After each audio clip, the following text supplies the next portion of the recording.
Grandes escritores.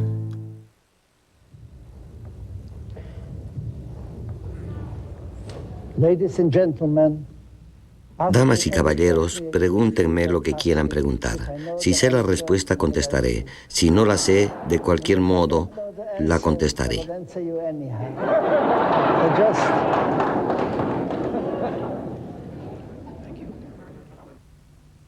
¿Por qué Caín mató a Abel? Porque contaba historias que ya todo el mundo conocía. Isaac Bashevis Singer.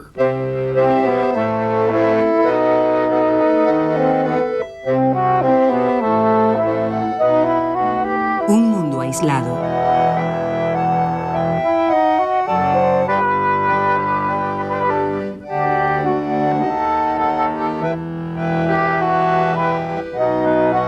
Un cementerio desierto. Los judíos siempre han considerado los cementerios como lugares de vida, donde los árboles crecen entre las tumbas, un lugar para echar raíces.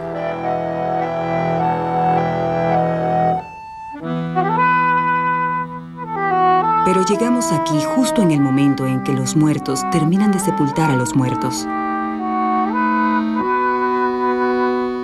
Las sinagogas se convierten en monumentos donde grupos aislados se reúnen para meditar. Meditar en una sinagoga. El mundo judío ha perdido sus características de siglos. Para los judíos, esto representa el comienzo de un peligroso camino. Para un escritor es como maná del cielo. Isaac Bashevis Singer decía que uno de los deberes de un escritor es manifestar ese sentimiento de desamparo, habitar el tiempo fugaz.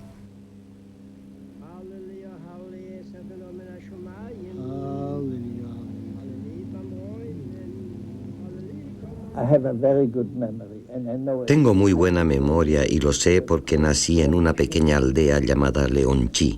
Oficialmente nací en Radimí. Expidieron el acta de nacimiento en esa aldea, pero nací en otra.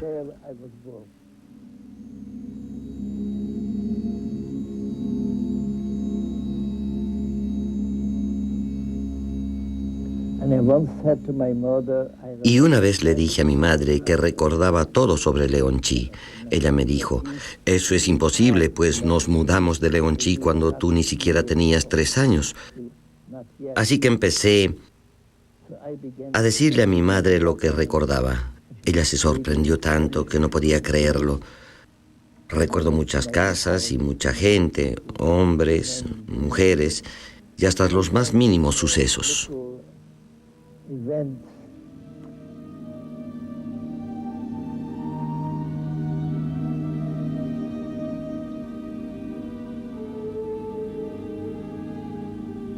En 1904, año en que nació Singer, los judíos de Polonia aún vivían juntos en pequeños pueblos, en la mayoría de los cuales eran la mayor parte de la población.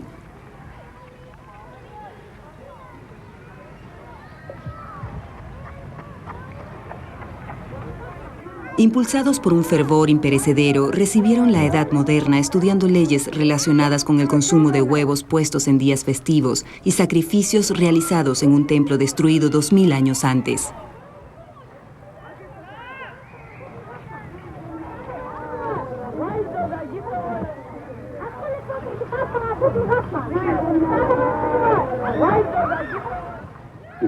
¿Su padre es la influencia más importante de su vida? Bueno, mi padre, mi madre, toda mi familia, pero buscaba a mi padre y a mi abuelo porque mi madre siempre me hablaba de su padre y de su hermano, quienes también eran rabinos. Todos eran rabinos de alguna u otra forma, y yo sentía que así tenían que ser los seres humanos. Luego, al crecer y darme cuenta de que mi padre realmente quería que estudiara para ser rabinista, me rebelé y le dije que ya había suficientes rabinos en la familia.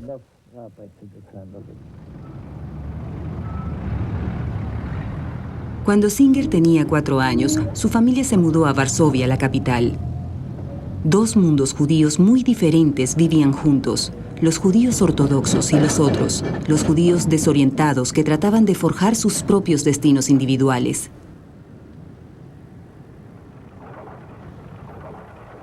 El padre de Singer era un juez rabínico.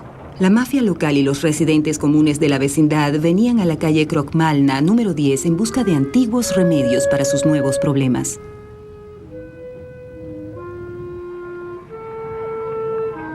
En el patio del edificio todo parecía enigmático para el joven e impetuoso Singer, como si la verdad estuviese oculta en un lugar imposible de hallar.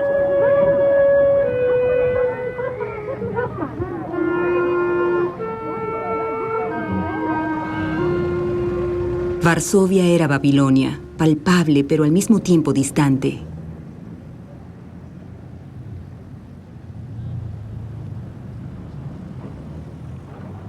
En Un niño en busca de Dios, una de las novelas en las que describe sus años en Varsovia, Singer habla de la niñez sin nostalgia ni ningún particular recuerdo de inocencia.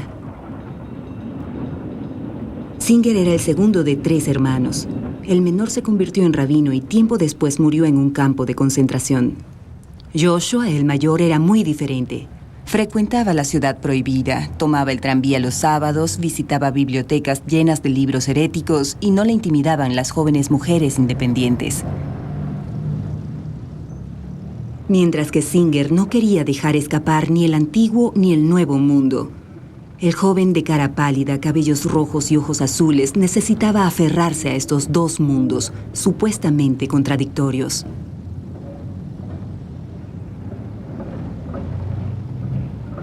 A primera vista parecía que Joshua tenía razón. La naturaleza desmentía lo que la religión nos mostraba como verdad.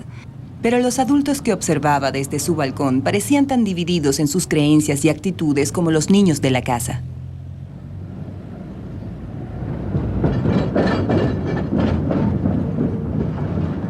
¿Dónde estaba la verdad, si realmente existía en alguna parte? Singer se refugió en visiones del Mesías. Con igual pasión leía textos bíblicos, novelas de Dostoyevsky traducidas al yidis que su hermano le prestaba y novelas baratas que compraba en librerías locales.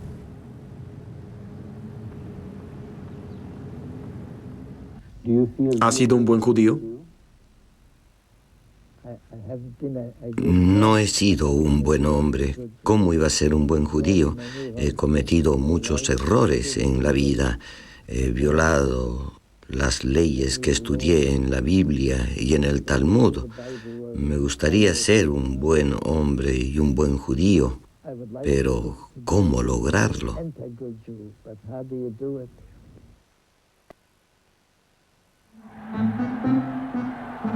En 1914 comenzó la Primera Guerra Mundial y Alemania invadió Polonia. Las condiciones de vida empeoraron considerablemente.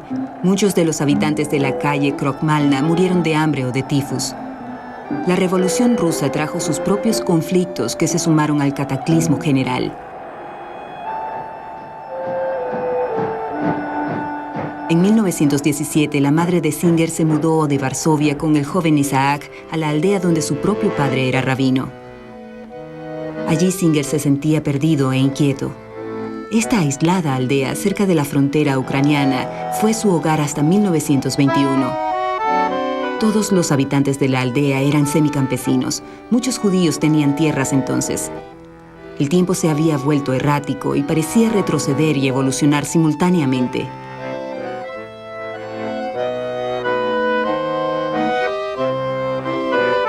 En la segunda parte de sus memorias, Un joven en busca de amor, Singer relata cómo su regreso al mundo rural de los primeros años de su niñez lo había puesto de nuevo en contacto con el misticismo y la magia. Aunque aquí es donde conoció los trabajos de Max Planck y la ética de Spinoza, en la biblioteca de la aldea, el verdadero descubrimiento que hizo durante su estadía en este aislado mundo del pasado fue la Cábala. La tradición mística de los judíos que mezclaba la razón con la locura, las luces del conocimiento con la ignorancia.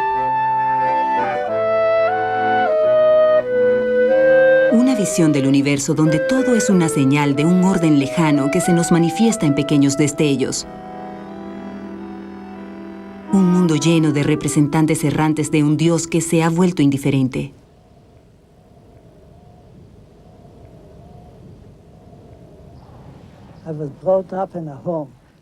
Fui criado en una casa donde lo sobrenatural realmente formaba parte de nuestra vida diaria. Todos creíamos en los espíritus, en los ángeles, en demonios y diablos. Siento un terrible temor y una gran curiosidad por estos poderes mayores casi desde que nací. Y ahora que soy adulto aún tengo esa sensación de estar rodeado de fuerzas que desconozco.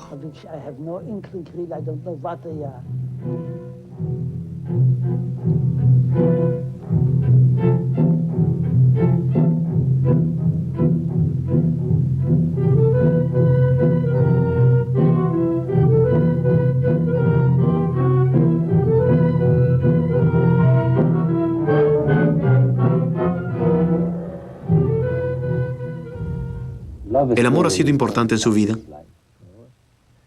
Desde luego, porque el amor es el amor a la vida. Si uno ama a una mujer, ama la vida que hay en ella.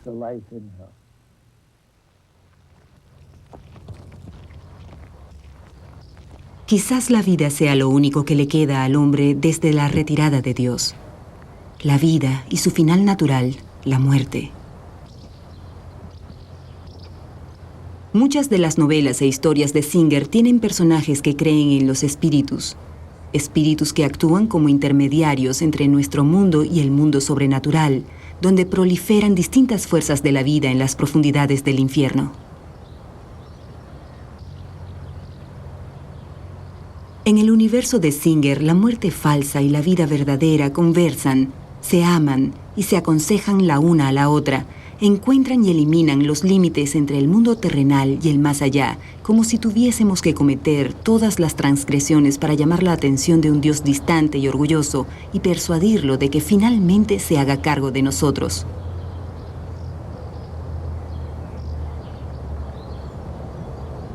Nuestro mundo terrenal, invadido por almas y dibuks, es un lugar donde todo es posible.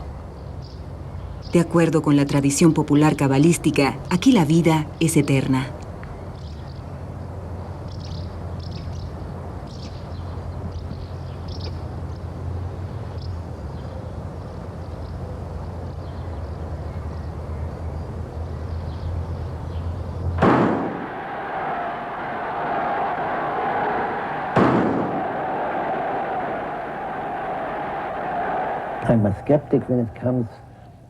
Soy escéptico cuando se trata de seres humanos. Cuando un ser humano dice, he hablado con Dios, Dios me ha dicho tal cosa, yo soy su profeta, yo le digo que no estoy muy seguro de que eso sea cierto. No eres más que carne y hueso, ¿por qué debo creerte? Sé que los de carne y hueso han mentido muchas veces y siguen mintiendo y lo seguirán haciendo en el futuro. Así que yo diría que divido mis convicciones de la siguiente forma. En lo que respecta a Dios, soy un creyente. En cuanto a los seres humanos, soy escéptico y a veces más que escéptico.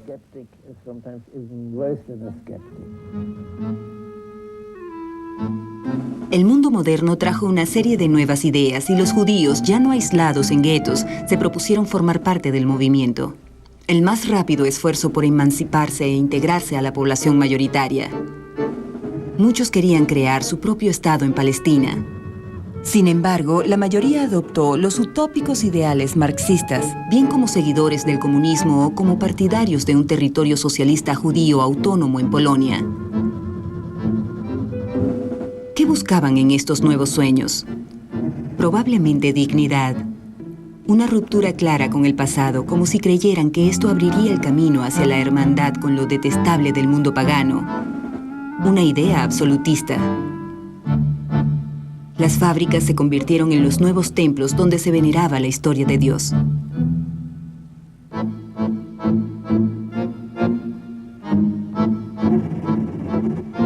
Los hombres hablaban en nombre del bien. Proclamaban que el mal era una enfermedad social curable. Singer no sentía su optimismo seglar. Creía que el bien y el mal siempre habían sido parte integral de la creación y que ninguna ilusión colectiva podría hacer que esto mejorara.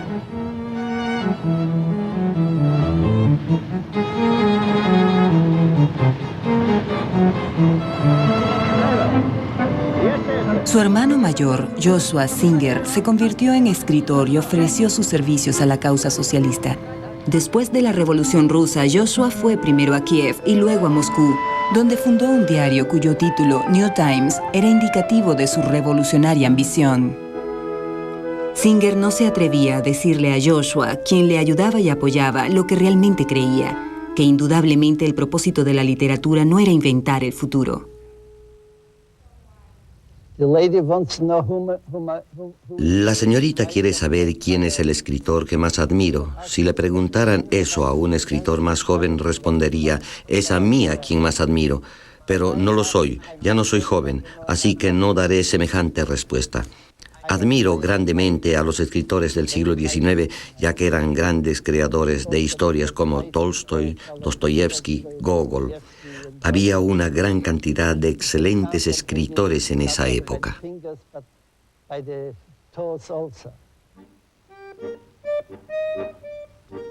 A los 19 años, Singer regresó a Varsovia, donde su hermano le había encontrado empleo. Escribía pequeños artículos de prensa y traducía al yiddish obras de Alexander Dumas, Stefan Zweig, novelas eróticas y muchos otros trabajos del noruego Knut Hamsun, a quien admiraba grandemente.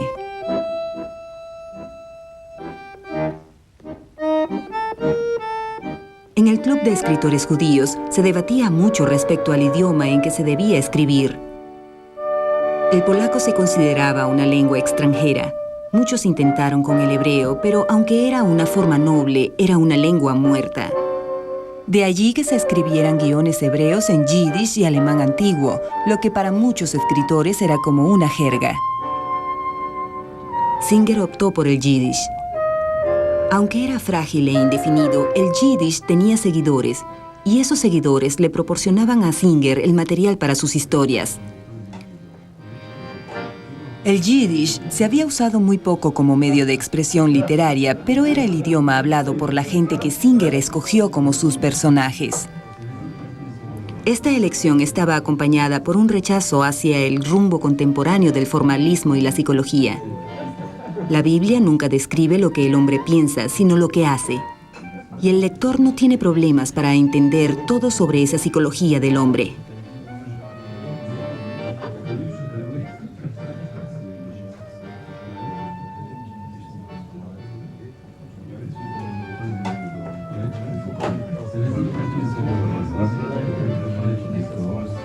Singer creía que la vida real ofrecía muchas más situaciones interesantes que cualquier novela. Pero estaba decidido a mantener la originalidad y evitar las trilladas alegorías y generalizaciones en las que caían otros escritores yiddish al escoger como tema las vidas de la gente común y corriente. Esposas locas, suegras entrometidas y disputas sobre herencias.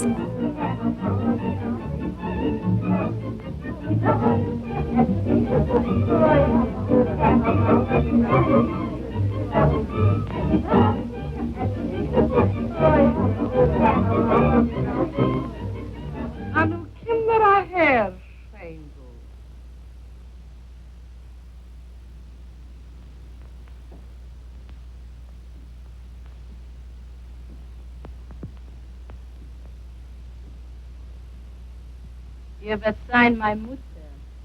Ihr werdet mich lernen. Was ihr werdet verlangen, will ich singen. Ah, kein Narr bist du nicht. Du sollst was falsch erkennen.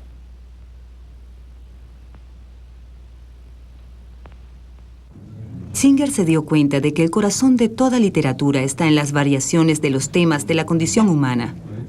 Pero allí se encontraba su principal dificultad. ¿Sería capaz de hablar al respecto en una forma nueva? ¿De hacer una contribución útil? El personaje principal de su novela, Escoria, es un insignificante rufián que regresa a Polonia después de muchos años de ausencia. Aterrorizado por la idea de hacerse viejo, se veía envuelto en cualquier aventura sexual que se presentara. Debido a un trágico accidente, su esposa se había vuelto frígida y ya no le permitía que se acercara a ella. Años antes había abandonado a sus padres en Polonia y nunca les había vuelto a escribir. ¿Cómo podía presentarse ahora después de 23 años de silencio? Max, quien una vez fuera un gran mujeriego, se había vuelto impotente y visitaba médicos con frecuencia. Pensaba en la muerte constantemente desde el fallecimiento de su hijo, un joven de 17 años, quien se quejó de un dolor de cabeza y pasados 10 minutos abandonó el mundo de los vivos. Si tan solo pudiera conocer otras mujeres con las que sintiera afinidad. Pero temía tener el mismo destino de Theodor Herzl, quien había muerto de un ataque al corazón por no poder entregar a Palestina al pueblo judío.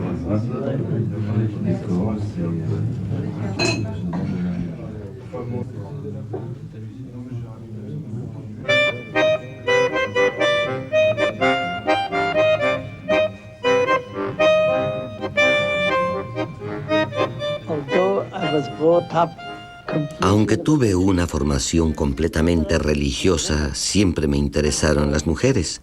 Así que cuando mi hermano empezó a pintar, me llevó al taller de un escultor y vi mujeres desnudas, sus senos y vientres. No sentí que estaba traicionando a Dios. Sentí que quería saber más sobre ellas, leer sobre ellas y escribir sobre ellas.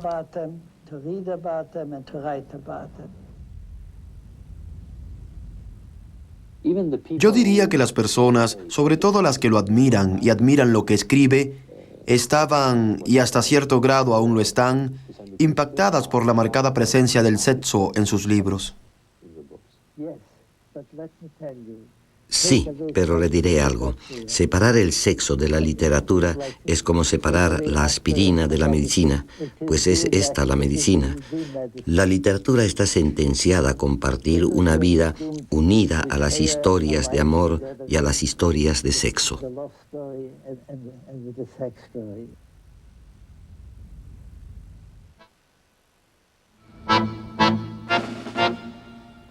A los 18 años, en 1922, Singer fue citado por la Junta de Reclutamiento. Las pocas horas que pasó con los otros reclutas le dio una idea de lo que le esperaba. Los cristianos se burlaban de los judíos con mofas e insultos. Singer, quien ya desconfiaba del hombre, se llenó de pánico por la idea de pasar 2 años en aquel ambiente.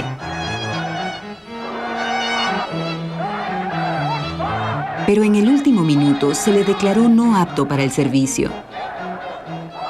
No era solo la idea de ser un soldado polaco lo que preocupaba a Singer. Europa se volvía más inestable que nunca y en el horizonte se vislumbraba el estallido de la guerra. La joven República de Polonia había tenido solo una pequeña victoria sobre los bolcheviques. Un presidente estaba a punto de ser asesinado y los aeroplanos polacos eran presa fácil para las vecinas Rusia y Alemania.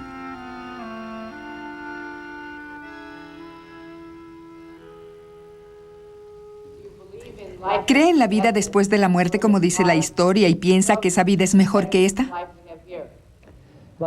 Lo que sea tiene que ser mejor que lo que vivimos hoy.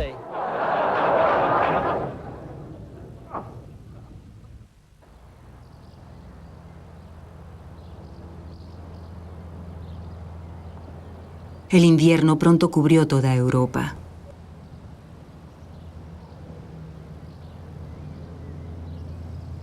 En su novela Zosia, que se desarrolla en la Varsovia de los años 30, Singer vuelve a reflejar el significado y la calidad de las acciones humanas. Zosia era una joven impedida con la que Singer jugaba de niño en el patio de la calle Krokmalna. Singer no se atreve a declarar que había un interés amoroso en su amistad con esta chica. Pero ella le escuchaba atentamente, confiaba en él y le admiraba. Mientras que para él su inocencia era como un antídoto para la coherencia de la época. En sus momentos de ansiedad, las simples preguntas que ella hacía sobre los sueños, la política o Hitler lo tranquilizaban. ¿Qué más podría uno esperar de la vida? Pero el Dibuk de su interior estaba desesperado. Hizo nuevos planes. No soñaba con refugio, sino con conflictos, y la abandonó por otras mujeres, comunistas, actrices, mujeres fatales. Ella lo esperó. Esperaba, a pesar de su impedimento, tener un hijo suyo, un varón, un bebé pelirrojo que algún día leyera sus libros. ¿Pero realmente valía la pena sacrificar una vida por un hijo que algún día leyera libros?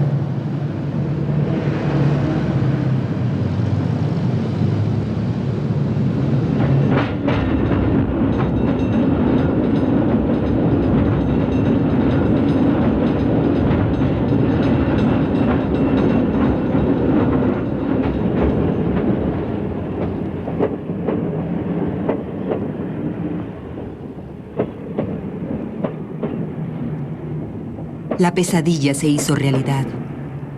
La Tierra expulsó a sus habitantes una vez más. Alemania, la tierra de la filosofía y la música clásica, construyó campos de concentración. Un joven autor llamado Hitler explicó en Mein Kampf las razones para liberar al mundo de sus impurezas. Singer se refugió en la creación de una novela histórica, Satán en Goray. Como en los sueños, en literatura la muerte no existe.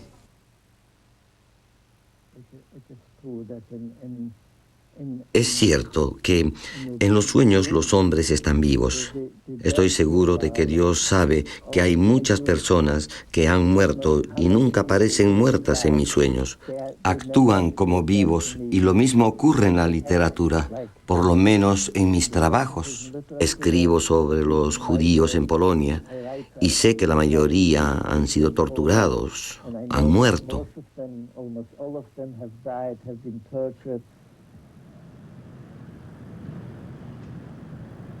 En 1935, Singer cruzó Alemania. Se detuvo en Francia para visitar unos amigos antes de partir de Europa desde Cherbourg. En Perdido en América recuenta su partida, lo cual revivió sentimientos de angustia familiares en él. Se comparó con lo que el misticismo judío llama un alma desnuda. Un alma que ha abandonado un cuerpo y está esperando otro. Singer, un provinciano hogareño, de pronto tuvo que enfrentarse a un mundo desconocido, una dimensión totalmente distinta. Sus sentimientos de soledad volvieron a invadirlo con toda su magnitud. Compartió una mesa con algunos judíos americanos que habían regresado a Polonia para mostrarle a sus padres, que aún vivían en las aldeas casi olvidadas, lo exitoso que sus hijos pródigos habían sido. No se molestaban en hablar con él. Singer, quien se había vuelto vegetariano, quería creer que había sido excomulgado por haberse negado a aceptar su comida. También ha escrito que dejó Polonia con un sentimiento de catástrofe y que llegó a Nueva York con otro sentimiento de catástrofe. Bien, no era lo mismo. En Polonia temía por los nazis, los polacos nazistas, porque los nazis podían invadir Polonia cualquier día. Esta era la catástrofe. Aquí mi sentimiento de catástrofe era básicamente sobre el yiddish. ¿Para quién iba a escribir aquí? Y sabía que sería muy difícil para mí adaptarme a la vida americana. Y si uno no puede adaptarse a un lugar, no puede escribir correctamente sobre ese lugar y en su propio idioma, es un tipo de catástrofe distinta.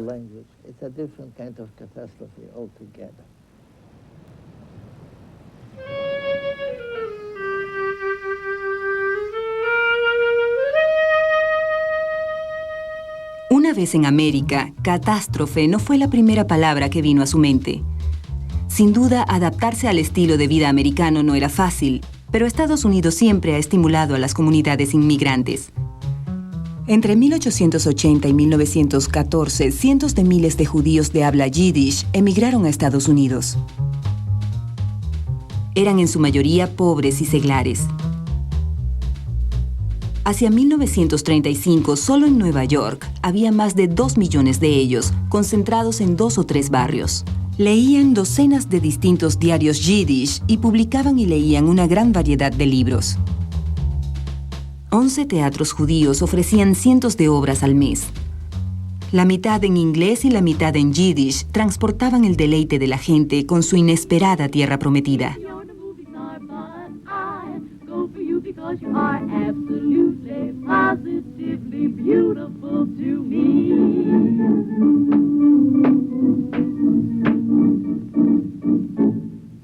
In meine Augen bist du schön, schön wie die Welt.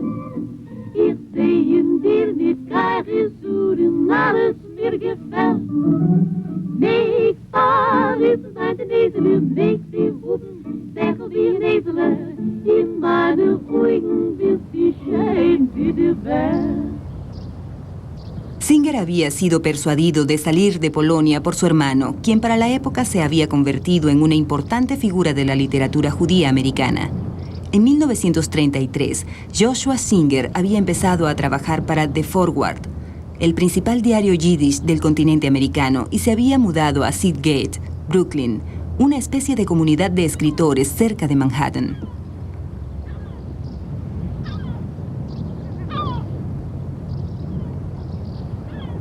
Pero Singer no podía escribir en este ambiente, por lo menos no ficción. Hizo notas, apuntó ideas para relatos, pero de nada sirvió. Para usar sus propias palabras, se había convertido en un enigma para él mismo. Escribir se convirtió en un problema tal para él que sus conocimientos de gramática se vieron afectados y ya no podía escribir frases completas en yiddish, aunque su mente nunca dejó de pasearse por el pasado.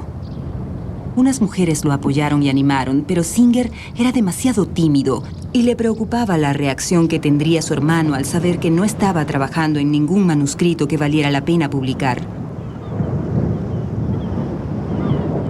Estaba enfurecido con América, su hermano y con él mismo, con su detestable naturaleza que permitía que el enemigo de su interior lograra otra gran victoria. En su novela cuenta cómo se había decidido a comprar un boleto para regresar a Polonia en barco y lanzarse al mar durante el viaje.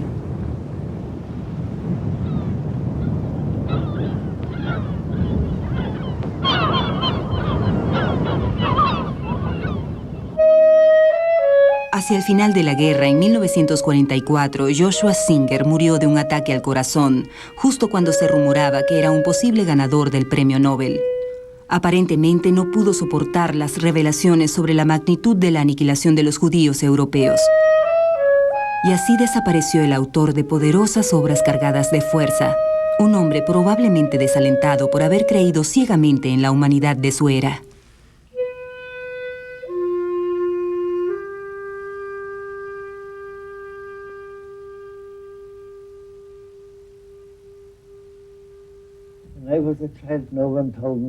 Cuando era niño, nadie me dijo que el yiddish estaba muriendo. Para mí estaba lleno de vida. Yo lo hablaba, mis padres lo hablaban también, y toda mi familia. Cuando iba al Heder, los maestros lo hablaban, así que la consideraba una lengua viva. Años después escuché que el yiddish estaba muriendo, así que pregunté, ¿en qué forma está muriendo? Y me dijeron, el yiddish ya no es hablado por tanta gente como el ruso o el inglés. Entonces pregunté, ¿dónde está escrito que una lengua debe ser hablada por mucha gente? ¿Acaso no la pueden hablar solo unos pocos cientos o miles de personas? Después me dijeron que en la época de Shakespeare, el inglés era hablado solo por unos 3 o 2 millones de personas.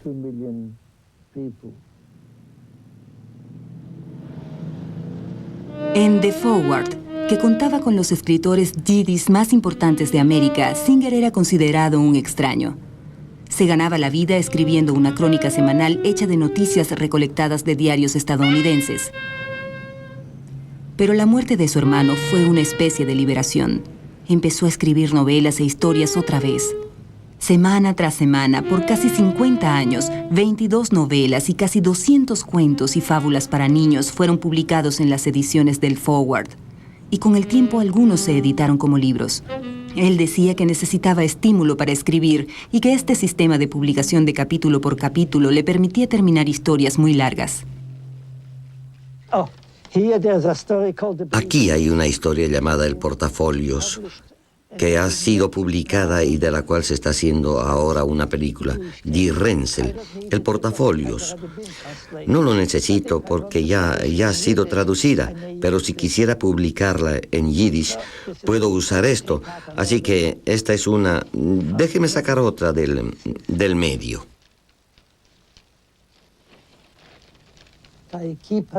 Sigo recibiendo muy buenas cartas de los lectores todo el tiempo. Toda la gente que lee The Forward también me lee, de modo que sé que por lo menos 20.000 personas me leerán la próxima semana.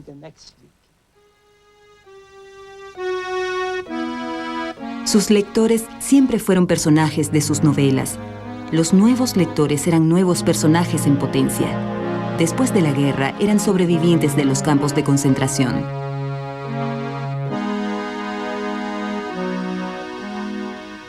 En varios cuentos, Singer relata cómo la locura del mundo había acentuado la locura de los judíos. En Enemigos, una historia de amor, un hombre que vive en América con su esposa cristiana, quien lo salvó durante la guerra, comparte su vida con una histérica amante judía. Luego aparece su primera esposa, quien él creía que había muerto en los campos. Regresa para reunirse con el único ser viviente que le quedaba, su esposo. El héroe, atrapado entre las tres mujeres, trata de vivir con las tres y, a pesar de los inevitables dramas, observa aquella original forma de adulterio como un espectador de un baile orquestado por un dios malévolo.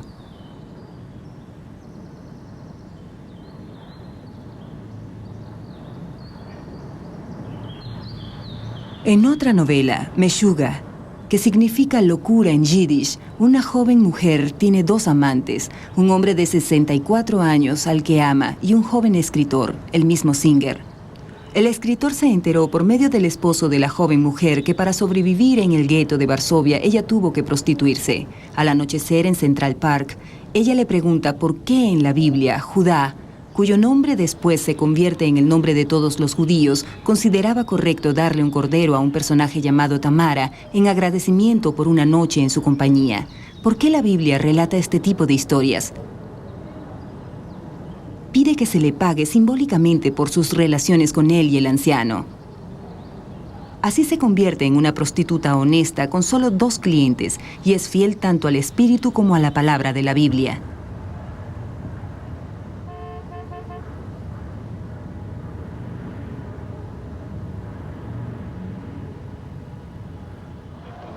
Recientemente leí que Shalom Ash Sí, criticó su trabajo por no ser humano, por no tener moral y por no contribuir con la mejora de la sociedad humana. ¿Qué piensa al respecto? ¿Cómo ve su papel en la literatura en general? quizá tenga razón, quién sabe.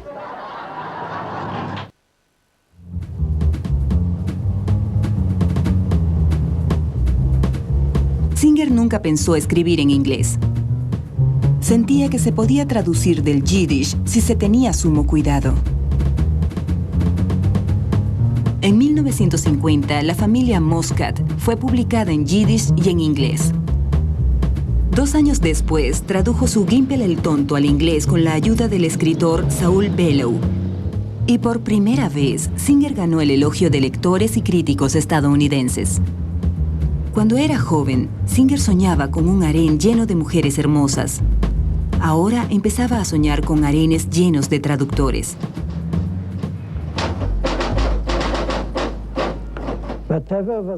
Lo que quedaba de su fortuna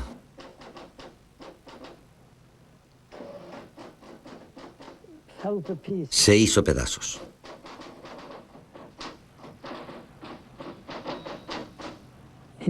Empezó a beber también. O también empezó a beber. Pasaron 1 o 2 años y... Singer trabajaba junto con sus traductores, no solo para obtener traducciones fieles, sino para mejorar la versión original. Puede que un escritor no vea los errores que comete en su propio idioma, pero estos se hacen muy notorios al ser traducidos a otra lengua. También puede ser tridimensional.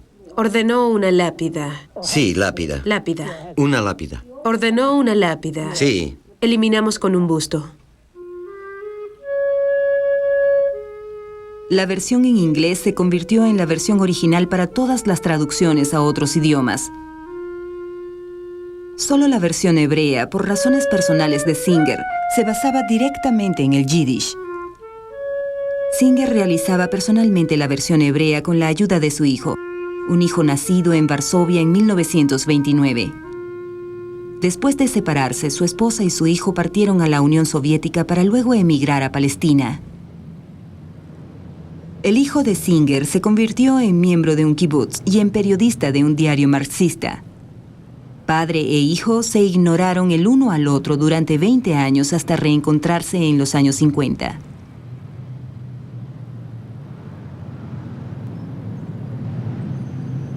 Pero aunque la relación de Singer con su hijo mejoró con el tiempo, su relación con el Estado de Israel permaneció distante y tensa. ¿Cree que el pueblo judío pueda sobrevivir en el mundo sin la ciudad de Israel? No olvide que un Estado es algo que se puede destruir. ¿Y una nación no? Si los árabes son un poquito más fuertes, nos pueden destruir. Si no tuviésemos América ahora, estaríamos al borde del abismo. Así que debido a esto, uno no puede depositar todas sus esperanzas, especialmente si se trata de un hombre espiritual, en un ejército, armada o cuerpo policial. De modo que yo diría que el judaísmo es mayor que el Estado. Incluso podría, y espero que nunca pase, pero hasta podría durar más que el Estado si las cosas empeoran. ¿El Estado no es sagrado? No es sagrado, realmente se trata de algo seglar.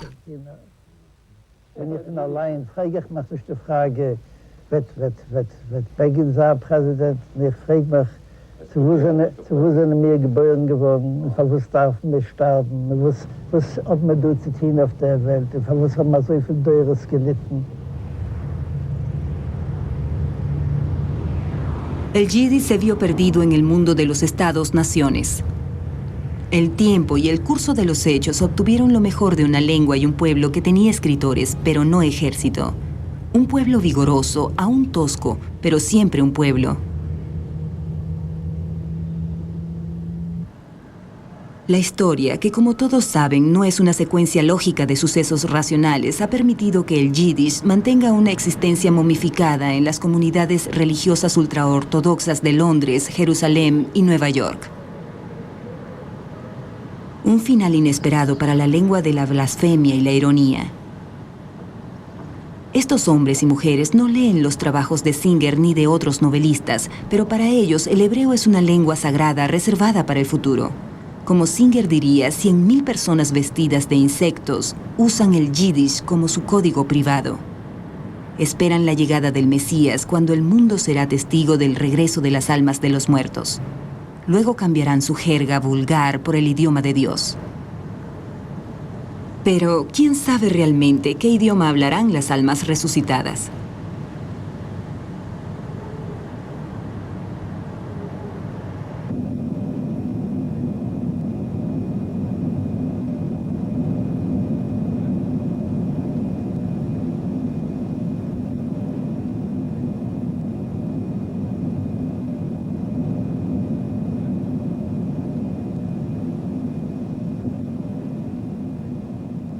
Singer está convencido de que un escritor debe seguir su propio sendero. La memoria es el dios oculto del escritor. Aunque su vida sea nómada, su memoria es sedentaria.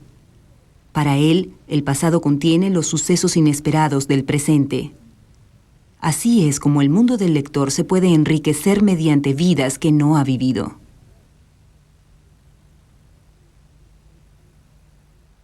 En esta tierra yiddish, que compartió con muchos otros, Singer produjo una colección de obras combinando lo real con lo mágico, lo simple con lo complejo, lo ordinario con lo metafísico, hombres y mujeres, el caos de los judíos con el caos del mundo, y le dio a este desorden humano la clemencia del humor. Esta distancia que es la marca de amigos que han venido de un lugar desconocido.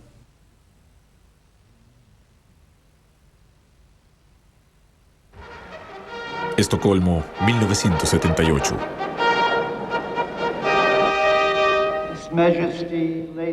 Su Majestad, damas y caballeros, la gente siempre me pregunta por qué escribe en una lengua muerta. Y quiero explicarlo en pocas palabras. Primero, me gusta escribir historias de fantasmas y nada le sienta mejor a un fantasma que una lengua muerta. Segundo, creo en la resurrección. Estoy seguro de que el Mesías pronto vendrá y que algún día millones de cadáveres que hablaban yiddish se levantarán de sus tumbas y su primera pregunta será: ¿hay algún libro yiddish nuevo para leer?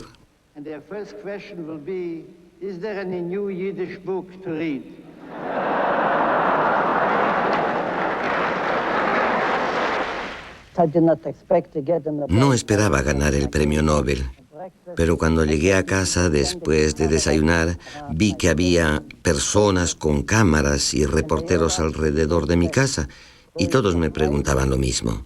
¿Se sorprendió? ¿Se sintió feliz? Y como yo no quería discutir con ellos sobre lo que es la felicidad, les dije: sí, me sorprendí y me sentí feliz. Todo aquello duró unos 10 o 15 minutos.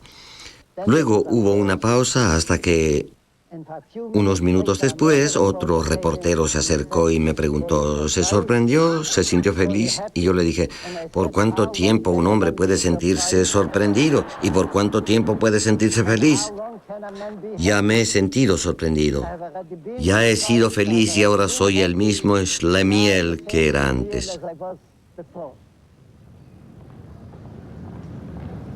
Isaac Bashevis Singer murió el 24 de julio de 1991 a la edad de 87 años.